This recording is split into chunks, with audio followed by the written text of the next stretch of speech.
Bismillahirrahmanirrahim. Assalamualaikum warahmatullahi wabarakatuh. Alhamdulillah, segala puji bagi Allah yang telah berikan rahmat dan hidayahnya kepada kita semua, sehingga pada hari ini masih diberikan kesempatan untuk kita semua dalam mengikuti pelajaran pendidikan Pancasila dan kewarganegaraan yang insyaallah minggu ini kita akan masuk ke materi yang baru ya. Ini di bab 3 yang dimana bab sebelumnya bab 1 bab 2 sudah kita selesai di pembahasan kita di bab 1 bab 2, dan hari ini kita masuk ke bab yang selanjutnya, yakni tentang lembaga-lembaga negara dalam Negara Kesatuan Republik Indonesia. Ya, kita juga pernah bahas tentang lembaga-lembaga negara di bab sebelumnya ya, yaitu lebih terperinci ya.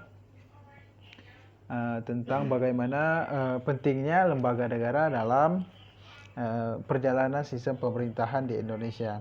Oke, di sini bisa lihat di layar, Undang-Undang Dasar Negara Republik Indonesia tahun 1945 adalah konstitusi negara Republik Indonesia saat ini. Yang kita tahu ya di materi-materi yang pernah kita sampaikan adalah konstitusi di Indonesia adalah Undang-Undang Dasar Negara Republik Indonesia. Ini diberikan sebagai rujukan, jadi sebagai arahan dalam menjalankan sistem pemerintahan yang ada di Indonesia. Oke, Undang-Undang NRI sendiri disahkan sebagai Undang-Undang Dasar 1945 oleh PPKI ya, dimana pada masa ini masih diketuai pada masa itu adalah Bapak Insinyur Soekarno pada tanggal 18 Agustus 1945 setelah sehari kemerdekaan Republik Indonesia.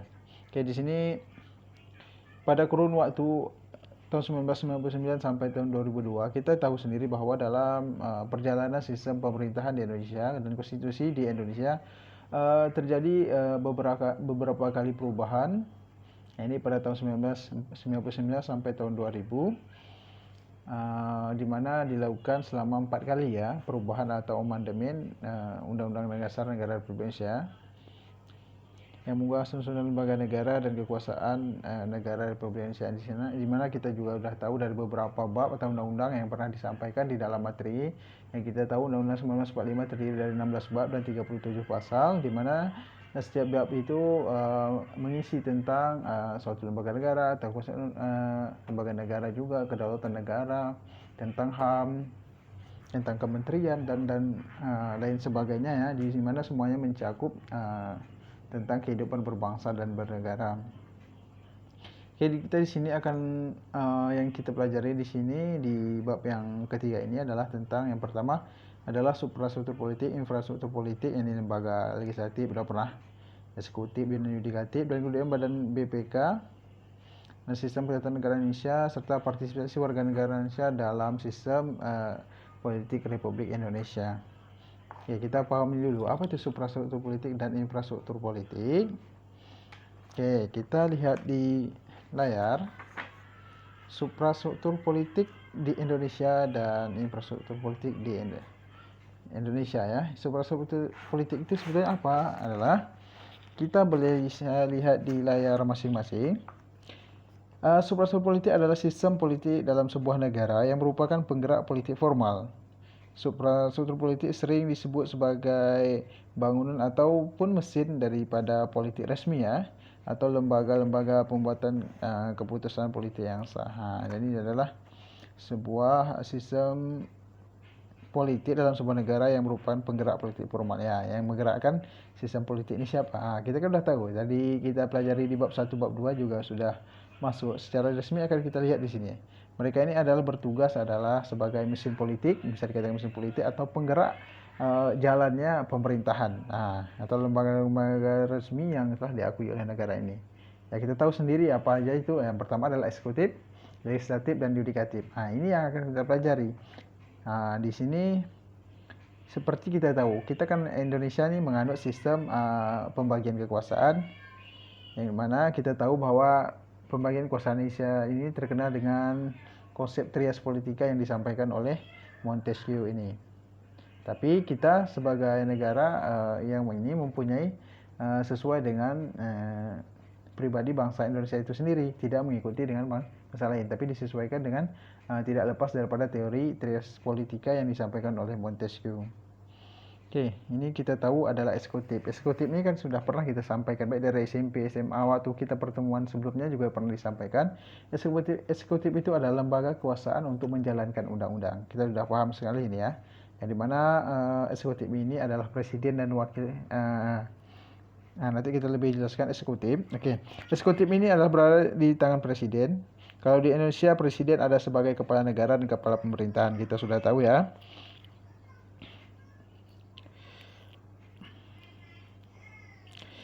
Presiden sebagai pemegang kekuasaan pemerintah negara, sebagai kepala negara, presiden adalah simbol resmi negara Indonesia di dunia. Sebagai kepala pemerintahan, presiden dibantu oleh wakil presiden ya.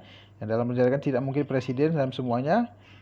Di Indonesia ini adalah dibantu oleh namanya wakil presiden dan juga menteri-menteri dalam kabinet, di mana menteri-menteri ini diangkat dan diberhentikan oleh presiden juga, memegang kekuasaan eksekutif untuk melaksanakan tugas-tugas pemerintahan sehari-hari. Di mana kita tahu eksekutif ini masa jabatannya adalah selama 5 tahun ya. Selama 5 tahun ini boleh. Nah, dia dihitungannya 5 tahun itu satu periode. Nah, satu periode ini masih bisa diberikan kesempatan untuk mencalonkan diri lagi setahun lagi, diberikan hak istimewa untuk mencalonkan diri lagi selama 5 tahun kalau lagi menang sama 2 periode, maka setelah itu tidak dibolehkan kembali untuk menjadi mencalonkan diri sebagai presiden. Yang udah tahu ya kita di sini. Kalau kita dilihat di pasal Undang-Undang 1945, dalam pasal 6, presiden dan wakil presiden dipilih dalam suatu pasangan secara langsung oleh rakyat melalui pemilihan umum presiden dan wakil presiden. Nah, dimana kita sebelum amandemen kita tahu ya, adalah presiden dan wakil presiden dipilih oleh MPR. Nah, ini sebelum amandemen. Jadi presiden dulu adalah dipilih oleh walaupun dalam prosesnya ada pernah dilakukan di Indonesia pemilu ya. Tapi di sini bagaimana pemilu juga pernah dibubarkan oleh presiden, ada beberapa penyimpangan pada masa itu. Nah, dari pasal 6 ini presiden dan wakil presiden itu dipilih langsung oleh rakyat. Oke, kita ke lembaga berikutnya. Ini adalah lembaga legislatif yang kita tahu adalah terdiri dari MPR, DPR, dan DPD ya. Sistem perwakilan di Indonesia saat ini menganut sistem bikameral. Ini ditandai dengan adanya 2 lembaga perwakilan, yaitu Dewan Perwakilan Rakyat dan Dewan Perwakilan Daerah ya. Bikameral ini bahasanya 2. Dengan merujuk asas trias politika seperti yang disampaikan tadi di Indonesia menjadi 3 ya, eksekutif, legislatif, dan yudikatif yang dikenal trias politika lagi. Dalam ini DPR dan DPD mempresentasikan adalah kekuasaan legislatifnya, ini menjalankan, memberikan peran dalam kekuasaan legislatif. Kekuasaan legislatif terletak pada MPR ya, pada MPR yang anggotanya semuanya kita tahu adalah seluruh anggota DPR dan DPD. Ya, baik, kita akan masuk kepada ini, sudah pernah kita bahas jadi nggak terlalu lebih rincinya, sudah pernah dijelaskan pada bab sebelumnya. Yang terakhir adalah badan kekuasaan kehakiman. Tadi kita legislatif ini adalah kekuasaan untuk membuat undang-undang, sedangkan di yudikatif adalah menghakimi atau yang menghukum bagi yang melanggar undang-undang. Di sini di Indonesia mempunyai hakiman tersendiri ya. Berbeda dengan teorinya John Locke ya, ini tentang pemisahan kekuasaan, di mana selain dia presiden di badan eksekutif juga mempunyai badan di legislatif di kehakiman. Nah, di Indonesia beda ya, ini ada eksekutif beda sendiri menjalankan undang-undang, legislatif adalah membuat undang-undang, sedangkan yudikatif adalah menghakimi atau menghukum yang melanggar undang-undang itu tersebut. Oke. Kita pahami ada kekuasaan kehakiman pada pasal 24 Undang-Undang Negara Republik Indonesia tahun 1945 merupakan bahwa kekuasaan kehakiman merupakan kekuasaan merdeka. Ini untuk menyelenggarakan peradilan guna menegakkan hukum dan keadilan. Jadi mempunyai kekuasaan yang merdeka yang kuat ya, yang tidak boleh diintervensi oleh kekuasaan eksekutif dan legislatif, karena mereka adalah bagaimana mempunyai kekuasaan yang penuh dalam bagi pelanggar undang-undang. Kekuasaan kehakiman dilakukan oleh MA, tahu ya kita, Mahkamah Agung, Mahkamah Konstitusi, serta lembaga yang berkaitan erat dengan kekuasaan kehakiman. Ini Komisi Yudisial ya, ini bagi para hakim-hakim yang nakal atau yang melanggar juga akan dilakukan oleh Komisi Yudisial ya, sebagai yang menghakimi bagi para pelanggar-pelanggar. Gitu. Setelah itu kita tahu kita berbicara masalah infrastruktur politik. Nah, infrastruktur ini adalah membantu dalam proses untuk menjalankan masuknya ke dalam infrastruktur politik. Jadi kita tahu dulu definisi daripada infrastruktur politik. Oke, kita bisa lihat di layar masing-masing. Infrastruktur politik adalah lembaga politik atau mesin politik non formal. Tadi kan yang formal atau yang resmi ya, yang berperan secara tidak langsung dalam pengambilan kebijakan-kebijakan politik yang diambil oleh suprastruktur politik. Guna sebagai penyalur dan penyampai aspirasi berbagai kelompok pada suatu negara atau lapisan manapun. Jadi suprastruktur politik juga tidak akan bisa jalan tanpa adanya infrastruktur politik. Di sini adalah lembaga politik atau mesin politik non formal yang tadi yang secara resmi atau formal. Ini berperan secara tidak langsung dalam pengambilan kebijakan-kebijakan ya politik yang diambil oleh suprastruktur politik yang kita tahu tadi, guna sebagai penyalur penyampai aspirasi berbagai kelompok pada suatu negara dalam lapisan manapun. Oke, kita lihat di layar lagi. Oke, infrastruktur ini terdiri dari memiliki 4 fungsi ya. Ada 4 fungsinya. Yang pertama adalah pendidikan politik. Ini adalah tidak mungkin ada suatu pejabat politik tanpa adanya ini. Infrastruktur politik ini adalah berfungsi ada 4. Yang pertama adalah pendidikan politik. Ini untuk meningkatkan pengetahuan politik rakyat dan agar mereka dapat berpartisipasi secara maksimal dalam sistem politiknya. Di sini adalah namanya ada pendidikan politik yang diberikan kepada masyarakat untuk apa? Untuk tahunya adalah bagaimana masyarakat itu tahu atau paham tentang politik agar mereka dapat berpartisipasi dalam proses yang lebih bagus ya, lebih maksimal dalam sistem politiknya. Contohnya adalah setiap warga negara berhak mendapatkan pendidikan politik untuk mencalonkan diri sebagai pejabat negara gitu. Kemudian yang selanjutnya adalah mempertemukan kepentingan yang beraneka ragam dalam kenyataan hidup dalam masyarakat. Ini mempertemukan kepentingan yang beraneka ragam kenyataan hidup dalam masyarakat yang terdiri dari beberapa pandangan budaya-budaya politik yang banyak, sehingga bagaimana untuk menggabungkan ini bisa menyalurkan dalam bentuk suatu organisasi mereka berkumpul dalam menyampaikan aspirasi politiknya. Dan juga adalah agregasi kepentingan. Ini menyalurkan segala hasrat, aspirasi dan pendapat masyarakat kepada pemegang kekuasaan atau pemegang kekuasaan yang berwenang agar tuntutan ataupun dukungan menjadi perhatian dan menjadi bagian keputusan politik. Contohnya adalah seperti ormas-ormas yang memberikan suatu masukan atau kritikan yang membantu dalam proses kebijakan ini, atau lembaga-lembaga lain atau organisasi tertentu yang berupaya dalam memberikan suatu kritikan atau masukan kepada pemerintah. Yang terakhir adalah seleksi kepemimpinan. Fungsi dari proses adalah bagaimana proses berjalannya seorang pejabat negara juga adalah ada namanya seleksi kepemimpinan, contoh-contoh pelatihan-pelatihan kepemimpinan yang tujuannya adalah untuk membentuk karakter itu sendiri, sehingga pemimpin itu ketika mereka sudah menjadi pejabat politik tidak asing lagi dan sudah terbiasa dengan kegiatan-kegiatan politik. Ini menyelenggarakan pemilihan pemimpin atau pemimpin bagi masyarakat. Oke, kita tahu dulu infrastruktur politik dan dibedakan menjadi partai politik. Ada beberapa ya. Infrastruktur politik tadi banyak ya. Seperti pertama ada partai politik.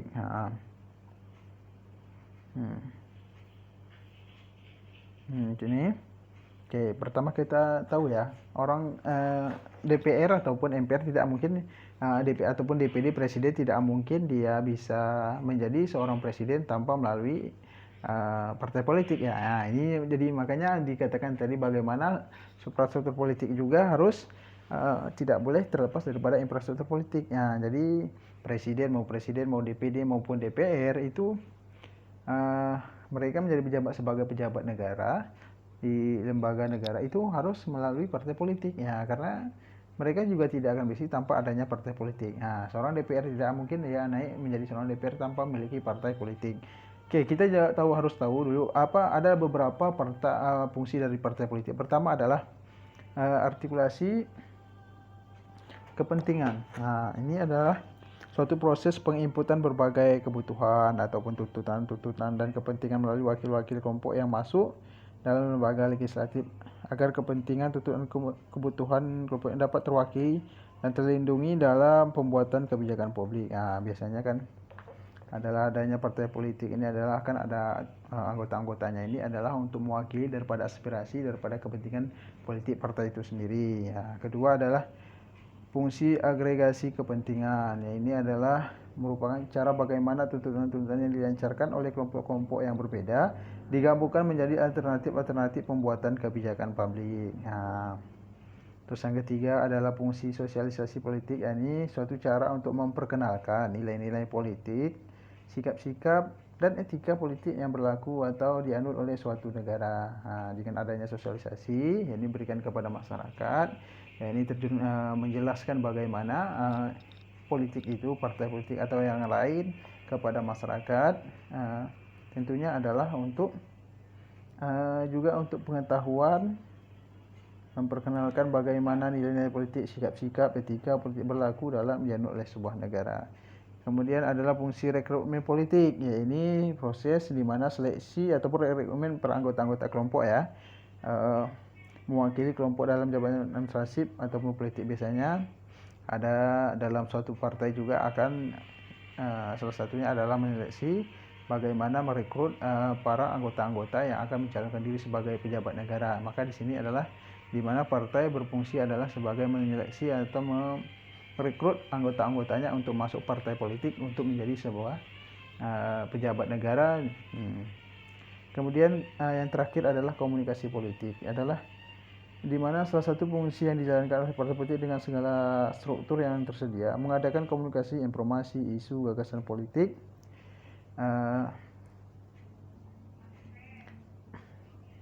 dengan media-media massa, maka berperan sebagai alat komunikasi politik dalam membentuk kebudayaan politik. Contohnya adalah dengan memberikan komunikasi, pengarahan melalui media massa atau lain melalui seperti kampanye-kampanye kepada masyarakat, dan ini untuk melakukan bagaimana komunikasi itu bisa jalan terhadap kepentingan negara. Kemudian ada namanya yang tadi yang kita selain partai politik ada juga kelompok kepentingan. Kelompok kepentingan adalah sekelompok orang yang memiliki kesamaan sifat, sikap, kepercayaan atau junjungan atau kepentingan yang sepakat mengorganisasikan diri untuk melindungi dan memperjuangkan kepentingan atau tuntutan kelompok tertentu.